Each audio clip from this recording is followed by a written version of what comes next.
guys, I'm so happy आज हाम्रो सामान आएको छ नेपालदेखि. So I'm so excited to see. Foreign चाहिँ दुईटा रहेछ, 2 piece. त्यसपछि वाइवाई चाहिँ अलिक बेसी छ. त्यसपछि गएर मेरो फेभरेट पुस्तकारी and छुर्पी थियो. यो चाहिँ घरको म्याङ्गो. निकाल्नु न पत्ता ठुल्ठुला यो चाहिँ फुटेको रहेछ हो. यो चाहिँ घरकै हो ल, हाम्रो घरकै हो. अनि यो चाहिँ पुस्तकारी भन्छ छुर्पी सरी. यो चाहिँ छुर्पी. त्यसपछि गएर यो चाहिँ डल्ले खुर्सानी. यो छ गजब. त्यसपछि यो चाहिँ बेसार है, घरको बेसार. त्यसपछि गएर छ यो तपाईँहरूको लसुन एन्ड प्याज.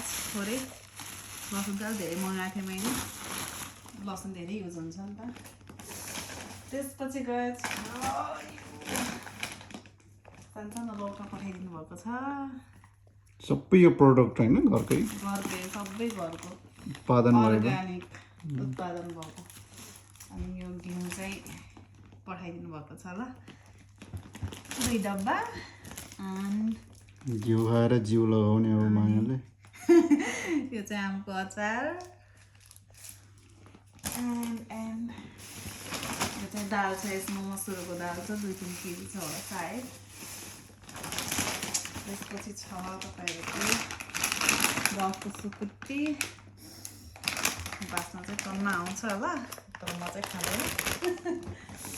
त्यसपछि छ यसमा के छ, तेल छ, तोरीको तेल, शुद्ध तोरीको तेल. यो त स्पेसल मेरो भाइको लागि. एन्ड यो चाहिँ छ चिकनको अचार एन्ड बफको अचार. सो यो सबै मेरो घरबाट आएको आज नेपालदेखि. यति धेरै सामानहरू आज आइपुग्यो नेपालदेखि. Finally, I'm so happy. Thank you, everyone.